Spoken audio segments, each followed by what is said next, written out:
Do you like weird things? Well, so do we. The Crow's Nest Oddities Shop is an oddities and curiosities retail store featuring products both of the strange and extraterrestrial varieties, as well as everyday spiritual delights such as tarot cards, crystals, pendulums, books, and so much more, including these earrings that I'm wearing today. If you're watching the video, I have Plague Doctor earrings that I got over there. They're gorgeous. I'm obsessed with them. Started by owner Rose Hudson in 2023, the Crow's Nest offers a wide selection of products, aiming to support local artists, but also artists and vendors from all over who specialize in the weird, wild, and spooky. Located in the heart of beautiful downtown Santa Fe, New Mexico, the Crow's Nest strives to provide customers with an enchanting and immersive shopping experience unlike anything this town has yet to offer, which I can attest to. This is the first time we've had an oddities and curiosities shop, and we've desperately been needing one, and Rose knows what she's doing. Located right behind the food trucks on the corner of Old Santa Fe Trail and Paseo. Check them out today and use code SPLICE15 for 15% off your purchase. That's SPLICE15 for 15% off in person at 518 Old Santa Fe Trail in downtown Santa Fe. And if you're not local, you can also support by following the Crow's Nest at Crow's Nest Santa Fe on Instagram.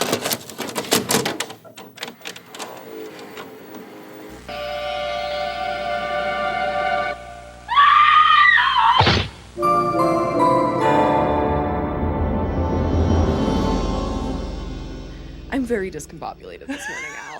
I'm like, we never walk in here. We never walk in here in like good shape, but I'm in like particularly chaotic shape today. Not in a bad way, just in a chaotic way. And I was so worried that I was going to be like the weak link in our like episode about these two classic films. And I'm increasingly being like, maybe we're all on the same energy today. I'm fixing my sleeve over here. Good. This feels like the right start. I'm glad we're in the same place. Yeah, fabulous. We'll see how we get through. I go first this time, and I feel like I always forget what it's like to go first. Every single time. Do you go to the White Room every single time? Yeah. So we'll see. Red Room, actually. The Twin Peaks I think the Red Room, because I'm getting used to it. Starting to feel comfy in here, you know? Like, I feel like I left a toothbrush. There you go. Ooh, cute. Things are getting serious I have a drawer with the now, Red Room. You know? Wow, look at that. For those not watching, I am wearing a vintage Psycho shirt today. With gorgeous corset. Yeah, with a corset. We're going to see how that goes. It's loosened. It's obsessed. A stretchy corset, if that makes sense. It's got some give, so we're going to hang on. A good corset. If I start to, look faint, just unbuckle me. I'll bring the smelling salts out. Yeah, please do. But yeah, vintage. I'm wearing this vintage Psycho. I got it on eBay. I spent a lot of money on it, to be fair. It's a vintage Psycho shirt. You're going to spend a lot of money on it. It's from the 90s movie, though. It's the better logo. Lauren and I were just talking about that. Oh. I got too excited. It's the better logo. What's the difference in the logo? There's like a little crack that goes through it. I use it on everything. It's technically the 90s logo. Isn't that in the original logo Is too? it? I think so. It wasn't. I feel like I don't see it as much. Because I'm... I don't know. I should have looked this up, but I didn't. It's not part of my notes. I was going to say save it for the pod, but I was like, wait, this is the pod. Oh, no. Speaking of, I guess, welcome back. Yeah, welcome to Splice Splatter, the film podcast presented by the Jean Cocteau Cinema in Santa Fe, New Mexico, where classic horror meets modern gore. And we're your hosts. I'm Siena. I'm Al. We nailed it. Look at us. We got it. It's like we've done this 17 times now. Almost. I feel like that's the first time I think we've gotten that we actually since the first time when we were reading it. Genuinely be. Yeah, because we've stopped keeping it in our notes anymore. We're just it's going to be chaos. Yeah. So. You get what you get. You get what you get. I'm excited about what are we talking about? Psycho, the original, 1960. Yes, 1960, and Rosemary's Baby from 1968. Because this episode, if you're listening the day it drops, it's coming out the day after Mother's Day, and everybody has mixed feelings about Mother's Day. I think it's a complicated holiday. It could be a tough time. But I felt like might as well do something cheeky and fun with it and have some fun with mommy issues. I was gonna say, this is the perfect one for if you have. If you guys hear some banging, there might Norman be Bates coming for us. we're in a building with other people. Yeah. So, I'm excited for this pairing. We asked you all to vote for what Siena was going to do, and you guys all chose Rosemary's Baby, so thank you. That was one I wanted to watch, so I think it was the right choice, I will say, having gone back and revisited it. Yeah. I do feel like part of the reason why I was so torn between Rosemary's Baby and Suspiria is because I think Rosemary's Baby is a big influence on Suspiria, but because of that, I think it's good that we're doing this first, so that when inevitably, probably for my birthday, I force you to watch Suspiria, there's like the context of Rosemary's Baby behind it, because like all of the Adrian Mercado stuff like becomes a very big. That's cool. Okay, well then great. Yeah. There you go. Yeah, we also are having you all vote for what I'm doing next week because I couldn't decide, and then we're probably gonna bring Warren in at the end because Warren is actually our tiebreaker vote because y'all couldn't decide because we're doing doll horror next time. We're doing doll horror next time, so we'll tee that off at the end, but you'll get to hear Warren on the mic after. Yeah, and if you're watching, you'll get to see Warren. The man behind it all. Some exclusive Warren Langford content behind the red curtain. Warren Langford. Behind the red curtain. I'm picturing like a Zach Galifianakis between two ferns. Oh yeah. Between two queers. Between two skulls. Between two queers. That's our other podcast. We've joked about doing like Splice and Splatter After Dark. That's between two queers. That could get complicated quickly. See, and I thought I had my head on my shoulders today. Clearly not. Oh my goodness. Moving on. Do we want to dive into like tidbits? Yeah, let's do a tidbit. Do you have? I kind of do. I didn't know if I wanted it to be a tidbit or if I wanted to say it later in the podcast or not, because it technically could fit somewhere. Mine too, actually, this time. But I'll give it to you up front, and then you can decide if you want. Okay, I want you to go. Yeah, you go first. So, I have it's kind of like a two-part tidbit. Because part one, little connection between our films. There is a rumor started by director Francois Truffaut that Alfred Hitchcock was originally offered the opportunity to direct Rosemary's Baby and turned it down. However, this has been unconfirmed and largely is considered untrue. Okay. Well, I do think it's funny that Francois Truffaut started this rumor because he's famously, there's like the book Truffaut Hitchcock where it's like the two of them on each other. And so it's, I love that he started kind of this little bit of gossip. Yeah. Oh, that's fun. However, the truer part of my tid for you in my two-part tid. Yeah. I actually think the story behind how Roman Polanski got the job is even funnier. Because this was a movie produced by Bob Evans, who is this like famous producer. Bob Evans down on the farm. Sorry. What song was that? It's a jingle. Is it a jingle from something that I'm not from Bob Evans down on the farm? I hope we don't get sued for me singing that. That's the entire jingle. Can people get sued over that? I don't know. You never had like Bob Evans like meats? What are we talking about? Foods. Sorry. Is that a breakfast foods company? Mm-hmm.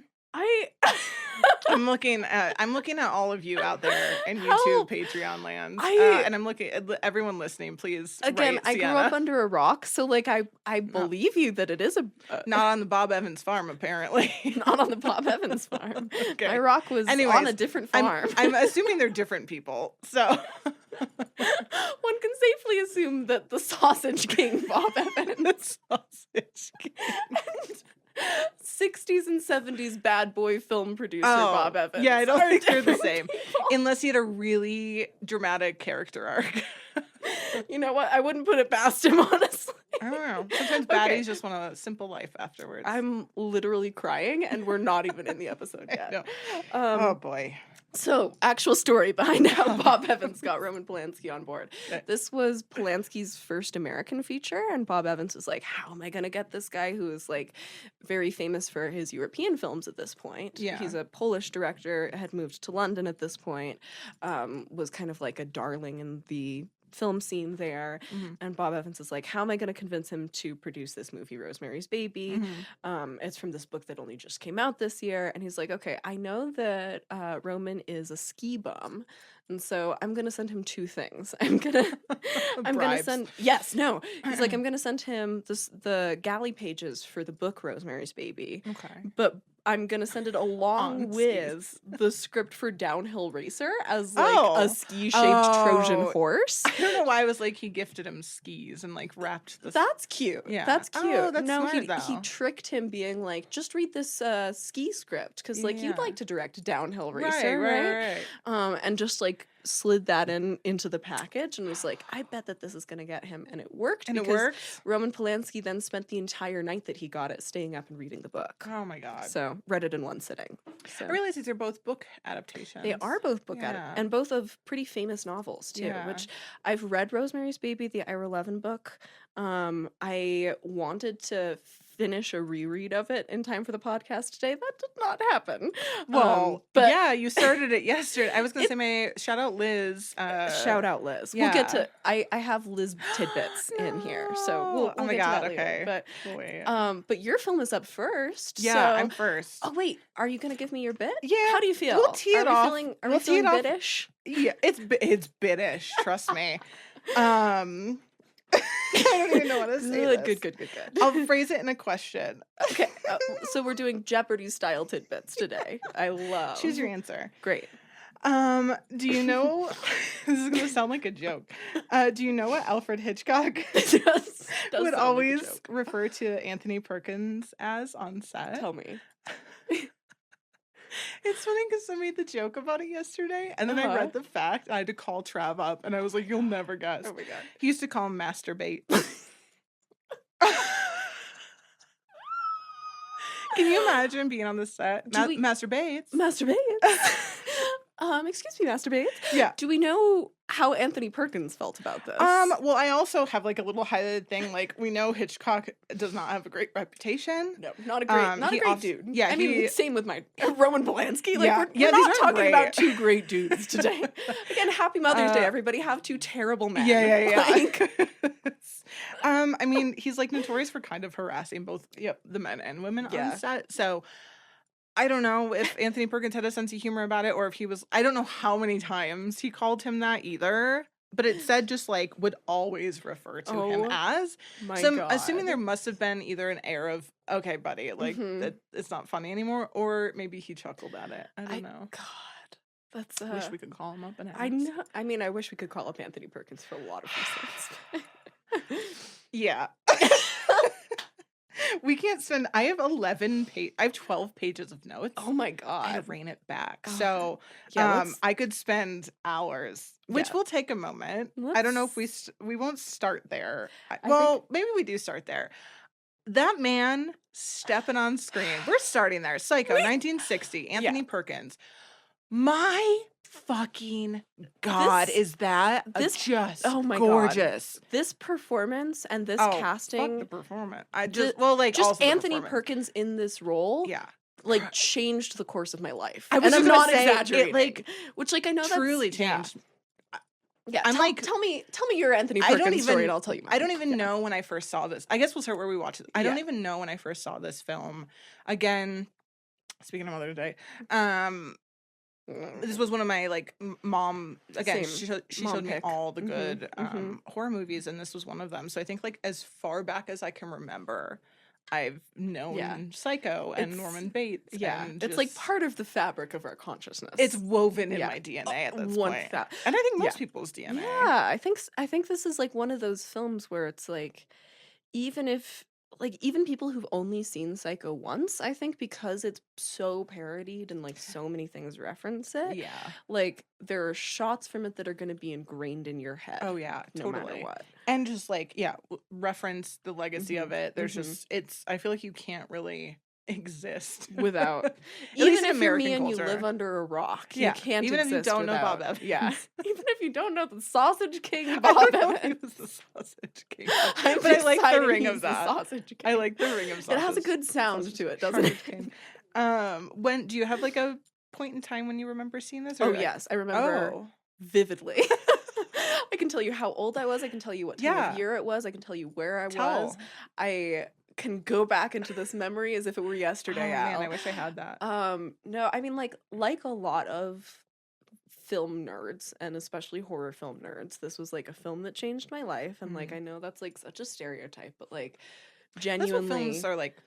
I don't know. That's the point I see in films. And like, that's why I like making content. Absolutely. And this is a classic for a reason. And so my mom, this was the Halloween that I was 9 years old. I took my mom to the now defunct video rental store Casablanca in Santa Fe, which is a great name. Yeah. And I only say this because I remember that it was Casablanca instead of Video Library because Lisa organizes these movies by director, and Casablanca organized them by genre. And so there was a classic horror section. Oh, nice. Whereas Lisa has it in a Hitchcock section. Yeah. And I was like, Mom, I want to watch horror this year. I think I'm old enough. Yeah. And my mom. You were 9, so naturally you were like 15. Yeah. Oh yeah, exactly. 9 going on 25. This was the same year that she also rented Rocky Horror Picture Show for me. So okay. we got an early start. Yeah. But I was like, I want like the horror intro kit. Throw me the horror films that like you think of as like foundational. Yeah.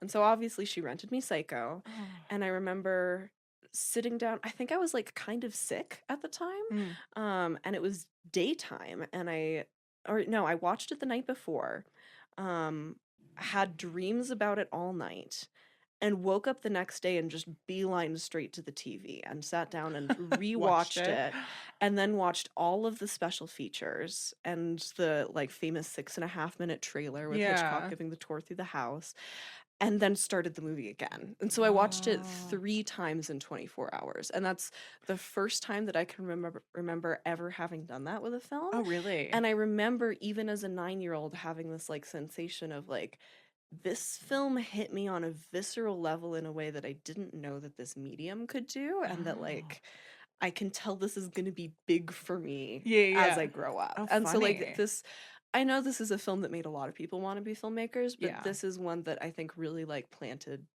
big horror filmmaking seeds for me. Oh my God, and I like, wish I had such a visceral experience. Well, now I'm gonna like latch that memory to mind. Like, so when I was 9. Well, and so much of it was like the image of Anthony Perkins coming on screen, and like again, I'm pretty gay, but like that man has a softness to him. Also, it's the femininity for me. Feminine. Also, maybe this is a me thing. It's not just a me thing. It's not, but just between me and you thing. I love to fix a damaged boy. Oh, absolutely. I think that's why I like men. I want to fix them all. And you know you'll never succeed, so there'll always be more trying. So that's what keeps you there. There's something about this performance where it was just like, do I like get boys now? I like gasped. Yeah, no. He came on screen again, as if I've never seen this movie before. Same. I've seen this movie so many times. And you know what? I think a lot of it is the lighting. I think a lot of it is the way that he lights Anthony Perkins' face particularly, because so much of it is this like very noir influenced chiaroscuro he's so lighting. Shadowed. His eyes in so many scenes, and like you don't even see them sometimes until like he looks up, and it's just like and I think it's the combination of the lighting that creates these very harsh cheekbone shadows, but also he has very long soft eyelashes, and it like those like cast shadows on his cheeks, and so I think it's the combination of those two things. I can't talk about. We should have had a framed photo of him in the middle of the. That's what we should have done. We'd never take it off. We'd be like, so. I'm fine with that. Just sitting here drooling in the corner. Here I was like, I'm not gonna spend time talking about masturbates over here. And here we are with it. But it's us. It's impossible not to. And I wonder, because I've talked to a lot of different people about this movie and about the Bates phenomenon. I feel like it is specifically a queer femmes thing that we find so attractive. It's like straight we're women, probably majority. Yeah, straight women I've not heard be as into him. Yeah, no. And or it's the obviously like the horror. Yeah, and which a lot of us are. True. Queer. True. We dip toes. He's his performance just Yep. Yeah, I know. I think to me, this and Dwayne Jones in Night of the Living Dead are also very like connected, and I think it's also because both of them, it's a lot about the physicality of these like they're both very like rail thin, tall figures on screen, and they're shot from below a lot of the time, so they kind of like tower over the camera, and I think that's also. I know. It's funny because he seems so much taller, and then you see him next to oh my God, Marianne, what's her name? Vivian Lee. Vivian Lee. Yes. I think. Vivian right? Lee. No. Nope, that's Janet Lee. Yeah. Janet Lee. Yeah. Sorry. It was like there was a Vera, so that's why like my brain just that's why. I mean, Vivian, is that the actress from Gone with the Wind? It's fine. She's just pulling out from a box. Like I said, I'm pure chaos today. But it's funny because they do make him seem taller. Yeah. But then when you see them side by side, you're like, oh, they're the same height. Yeah. But like in my mind, he's like 6'5". Yeah. You know? I actually don't know how tall he was. I don't think he was that tall. Let's find out. I think he was like, well, we won't. We won't. I'm not talking about that. Let's not find out. We're jumping right in. I have a lot of like good facts. I'm not going to spend too much time on like theories and things like that because again, it's one of those films that I think it's been like broken down. Same with Rosemary's Baby. I was like, there's so many people out there who have written so many essays on it. Yeah. Let's try and focus on other things. Yeah. So that's what I did. I think I got some juicy little nuggets of details in here. Give me those juicy Bates nuggets. Juicy Bates nuggets. That's hard to say. That is so. I have lots of like things sprinkled out, and a lot of like pre-production things that I found. Obviously, that's like the thing I find interesting. So this was Alfred Hitchcock's last theatrical movie that was in black and white, which I think is really cool. There were a lot of like firsts for this film. Yeah. And it's also considered to be one of the first modern horror movies since modern horror kind of became more prominent in the 60s too. So I think that in itself kind of places this film in a really interesting position. So I know it's considered like one of the founders of the slasher genre. Yeah. Which I was gonna say, like, teeing us up for summer. I feel like we'll dive into some more. We'll have some summertime slashers. Yeah, summertime slashers. Got that summertime slashers. Oh my God, on repeat. Help. So description, a Phoenix secretary embezzles $40,000 from her employer's client, goes on the run, checks into a remote motel. Who hasn't, honestly? Right? It's my weekend. If you asked me how my weekend was, that's what it was. And run by a young man under the domination of his mother. I love that they use the word domination. That's why I kept this description. Was this from IMDb or? I believe so. Yeah, that's usually where I pull from because Wikipedia doesn't have it. I realized I didn't grab a tagline, but I don't know. I remember there's always a room open. Isn't that what it was? Something like that. Yeah. And I know they also, the big thing was like once you. Like you can't come into the theater late. That was we'll talk about that. Okay, yeah. I don't want to. Maybe that was like part of the tag. So I'm gonna focus a little bit. I have like almost a page on the rating of this film. Was this one of the ones that like really kind of helped dismantle the production code? That makes sense. Yep. So this film, for those that don't know, has been rated and re-rated over the years. So it was like PG-13, and it was even an R rating. I mean, it feels like it should be an R, especially for the 60s. Yeah. Yes. There's brassieres on screen, so we'll get into that. So I just forward read my notes to myself and I'm laughing. So it was originally given an R rating by the MPAA in 1984. So after the fact, even though it was released in 1960. And the MPAA, the reason why this happens is because the MPAA rating system wasn't even created until 1968. So, which he had Rosemary's Baby came out. I was going to say, I think North by Northwest was also 1960. Not that that's a horror or anything, but I think he had a film come out at the same year. I think that was either 59 or 60. It was like right around the same time. And so, I was like, apparently they like to re-rate old movies. So weird.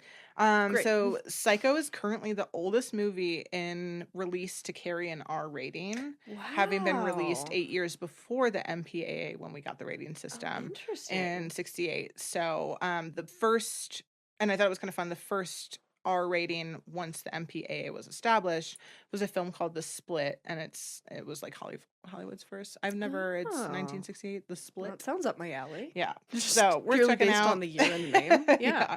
And then I wrote, and did you know Psycho is one of the main films responsible, which you just said, Oh, for I'm the so erasure of the haze? It's fine. Sienna knows film. That's why we have a No! podcast This about film is like one of my special interests, and I'm like, Oh, don't see, steal all the things. no, because you're just gonna tee me up for Okay.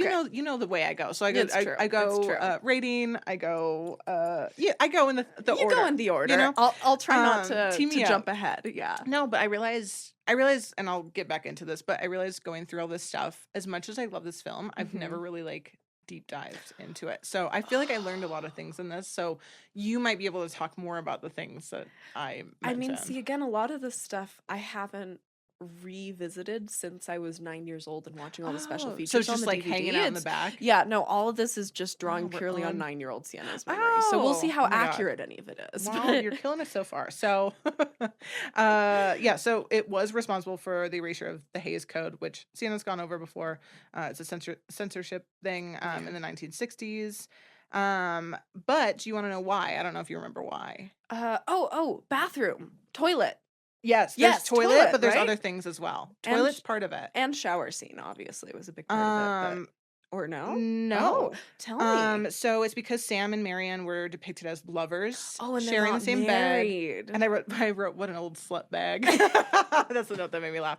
And also she was wearing a bra, which that was the thing that I initially noted. I was like, it's 1960, and like she's just out here in not only a white bra, kind of like depicting her innocence, but like later on when she's at the motel, the black one too. And I was just like, watched that so I'm sure. bad, Al. I'm sure it's out there somewhere, like replicas of that lingerie Oh, set. yeah. I want it so bad. Vintage lingerie, man.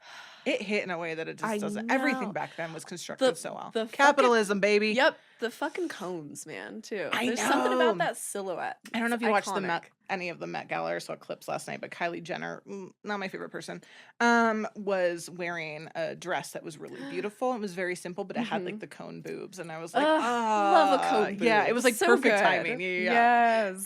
What a time to be walking around with cones. I you know? What Like, a what time was to be that? alive and have cones. Were men just like, oh, the pointier the better, you know? I mean, like, that's how I feel, so. I don't know how I feel about it, but that's for a different podcast. That's for Between Two Queers for us to talk about.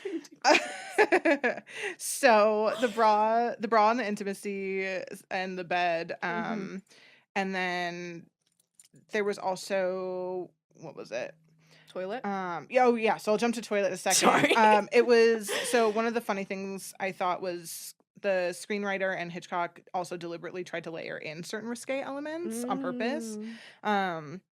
So it was all trying to be intentional as a ruse to kind of divert the censorship. They kind of This was like a big thing that filmmakers would do in the Hays Code, was like you would put in scenes that you know they're going to censor to try and distract from the scenes that you want to keep in. So like you'll have like Look over a scene in a here. brothel or something that Yeah. you know they're going to cut, so that then That's genius. Yeah, I Okay, love that. see, I didn't really know that was. It makes sense Little when you think about tidbit, it. yeah. See, I knew.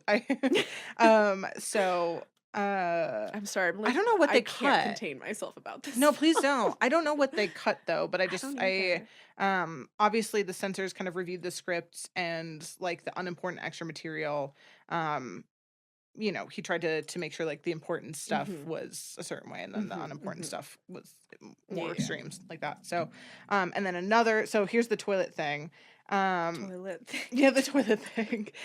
Psycho was One the of my first. favorite psycho facts. Yeah. So it was the first, and it says possibly the first fictional movie ever to show a toilet flushing on screen, which I said I was was gonna like make. a huge controversy at the time. Yeah, I dive into it. Yes. So I dive into it. I was gonna make a joke, but I just didn't want it to be like shitty.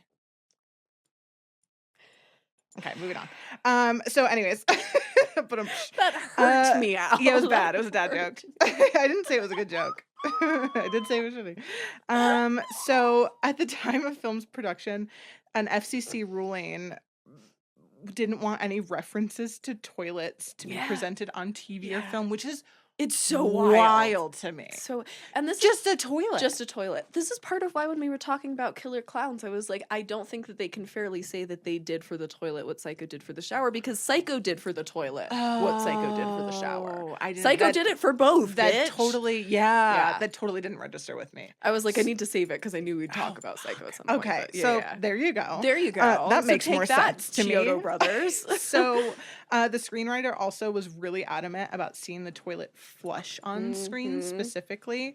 So and he was right. Yeah, and Hitchcock was like, make it so. Yes. Make it work. And Designers, so make it work. through Masturbates, make it work. So he made sure to write in that scene that they had to rip up something and flush it down. So they made it so integral to the actual plot that they couldn't cut it. And so they had to use it. And I was like, oh, way to just make that work for you guys. So there's your little toilet fact of the day. Toilet tidbit. And unlike you, I can't unfortunately jump around to where I know my notes are because I will absolutely lose my place. So if I put a pin in it, I do too. Don't worry. It's not because I want to wait because I want to go in my order. It's because I will absolutely lose my totally spot.